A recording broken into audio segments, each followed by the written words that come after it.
Hi అండి. ఈరోజైతే mutton juicy మండి చేస్తామండి. దానికి బాండి పెట్టుకొని గీ వేసుకుని అందులో కొన్ని మిరియాలు వేసుకోవాలండి.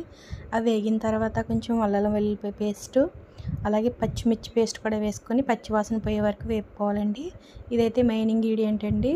ఎండుమిర్చి, ధనియాలు, జీలకర్ర పౌడర్ అండి. ఇప్పుడు వేగిన దాంట్లో మనం మ్యారినేట్ చేసి పెట్టుకున్న మటన్ కూడా వేసుకోవాలండి. మటన్ మ్యారినేట్ చేసినప్పుడు అందులో మనం అల్లం వెల్లుల్లి పేస్టు, పెరుగు, ఉప్పు, పసుపు వేసి కలిపి పెట్టుకోవాలండి.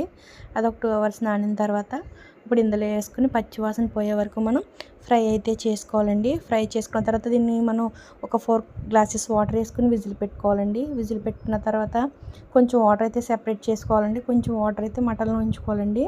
ఇప్పుడు ఇందులో మనం జీడిపప్పు, బాదం పప్పు పేస్ట్ చేసుకోవాలండి. ఆ పేస్ట్ కూడా ఇందులో వేసుకోవాలండి. ఇందులో మనము మిరియాల పొడి, గరం మసాలా కూడా వేసుకోవాలండి. టేస్ట్ బాగుంటుందండి. మిగిలిన వాటర్తో అయితే మనం రైస్ చేసుకోవాలండి. చూసారండి రైస్ కూడా ఎంత బాగా వచ్చిందో అండి.